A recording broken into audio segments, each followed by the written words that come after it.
But I've always been really firmly rooted in the idea that my success is just getting books out there and having people enjoy them.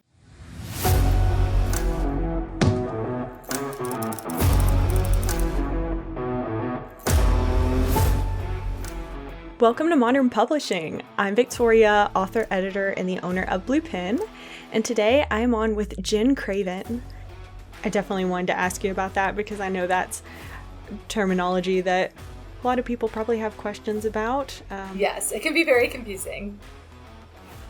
It can be, defining your genre can be such a challenging thing, but it is so important once you get to that publication phase, whether you're indie or traditional. Have to know where your book sits on the shelf. Yes. I mean, if you're writing a query letter, then you're expected to have like comp titles in there, right? So that helps define where you're going to sit, who are your contemporary authors, those sorts of things. But if you're not going that route and you're going indie, think about it from like a keyword standpoint. If you're uploading onto Amazon or something like that, you have to know those categories, or else you're going to fall into like weird rankings and be in, show up in weird places that aren't going to make sense. And so it can be really tricky to define.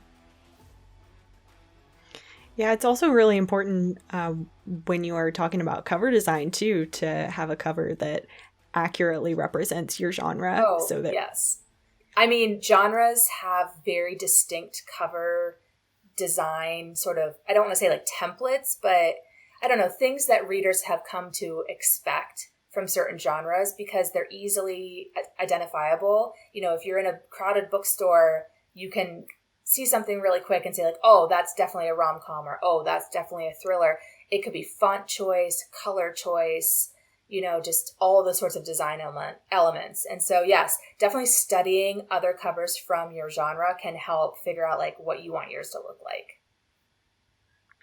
Yeah, and if you are an indie working with a freelance cover designer, sending comparable covers or covers with elements that you love, yes, or even just that you love the feel of, can be so helpful. Very, very helpful. And I think, too, if you're working with a freelancer, don't be afraid to, ask for tweaks.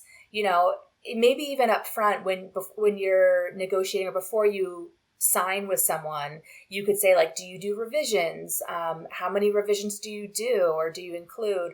Or how much, of a total remake is considered part of our package, or, anything like that, because chances are the very first thing that someone designs isn't going to nail it on the head, or isn't going to be something you absolutely love. There's probably going to be small things you want to change. That is such good advice. And asking how many concepts they do as well. I know with us at Blue Pen, we'll deliver concepts. The author picks which one they like the best, and then we revise from there. Okay, yeah, definitely. Yeah. So your stories are based around characters making one decision that changes everything. Yes. Right? How did that come into be? Is that something that just happened organically, or did you plan that? I didn't really plan it, but I've found that I'm very fascinated by writing characters who are inherently good people making bad decisions. Because I just feel like it's very true and authentic to like the human experience. We all find ourselves in questionable situations where we're challenged to sort of say, okay, what should I do here? What is morally and ethically right versus wrong? But, humans are also flawed individuals. And so they're, easily swayed to make the wrong choice. And then I think it's interesting to explore the fallout of those choices and the repercussions and what happens. Every action has a consequence. And so whether it's good or bad, how does it affect relationships, your life, all of those sorts of things. So those are the types of stories that I like to write. Those are the types of stories I like to read. So perhaps that's why I'm more drawn to writing them.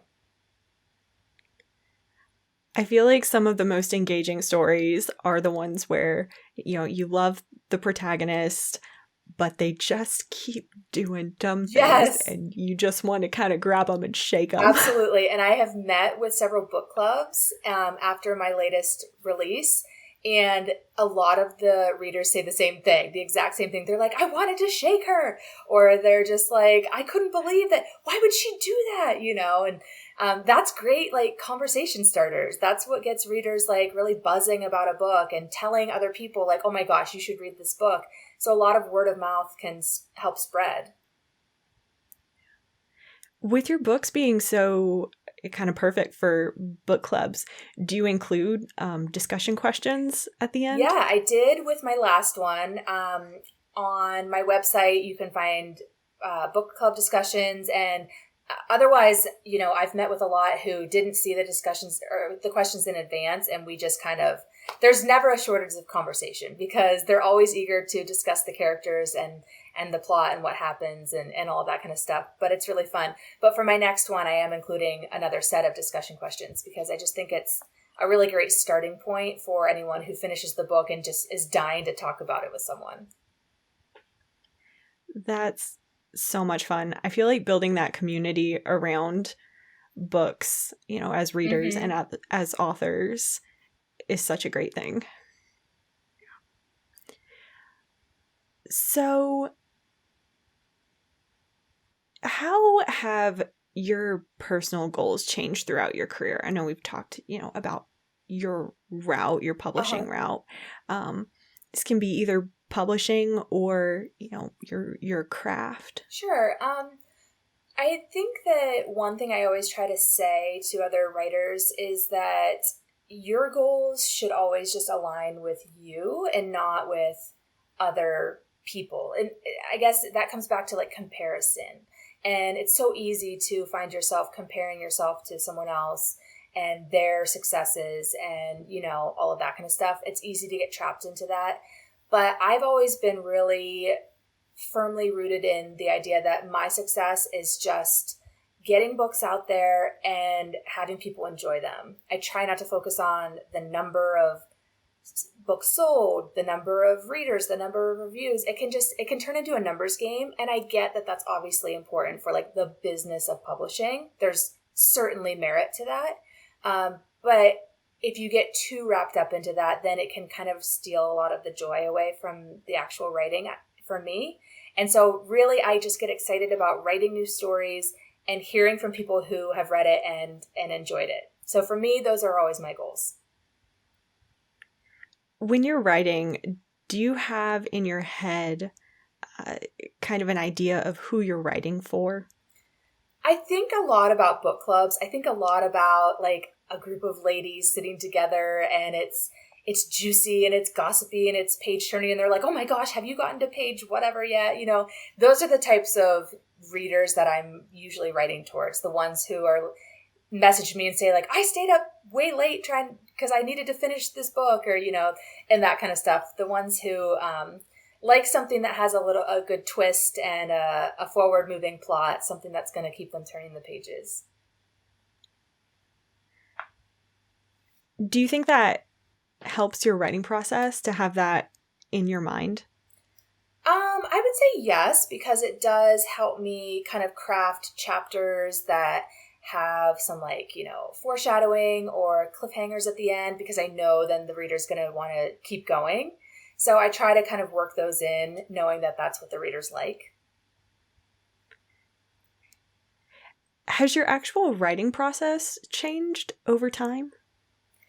That I think depends on the project, how much maybe research I need to be doing for the topic. Historical fiction obviously takes a whole different set of skills in terms of research. And I did a little bit of that at the beginning of my career. But now that I'm sort of in this contemporary realm, I think this is where I'm going to be staying. So it's more just like a lot of observations, I think, for me, and thinking about situations. I pay attention to the news a lot when there's like headlines. A lot of ripped from the headline sort of stories make good books. And so I try to think about that, what's going on in the world and what's really relevant and timely. But writing process, it's really just generate that idea, get that first draft out. Don't worry about how bad it is. Don't self-edit along the way. Just get the whole thing on paper and then go back and start revising. I think that's so important for new writers who really have a hard time resisting the urge to stop and edit as they're drafting. Yes, it can be really tempting because you could get really wrapped up in a scene and think of like, oh, I could make this better, or how could I make it better? And it's just really like, no, just keep going. I finish a first draft and then go back to the beginning and say like, oh my gosh, like this is not good. Or, I might rewrite a whole chapter, and that's fine, because really when you're writing, it's just getting the idea out of your head. I mean, that's one of the wonderful things about writing is you get to go back and fix it and make it better. Absolutely. And nobody has to see that first draft if you don't want them to. No one should, really. I mean, a first draft should never really go see anyone but you. Certainly you should never publish a first draft. That should be very clear. Yes, one would hope that would be pretty intuitive, but yes. You never know. Thanks to our viewers for hanging out with us today. I hope this conversation has inspired you to blaze your own trail in the publishing industry. The full episodes are available as podcasts. You can head over to bluepinbooks.com/modern publishing, or just search for Modern Publishing wherever you get your podcasts. If you enjoyed this video, please give it a thumbs up and leave a comment. Happy writing, and I'll see y'all next time.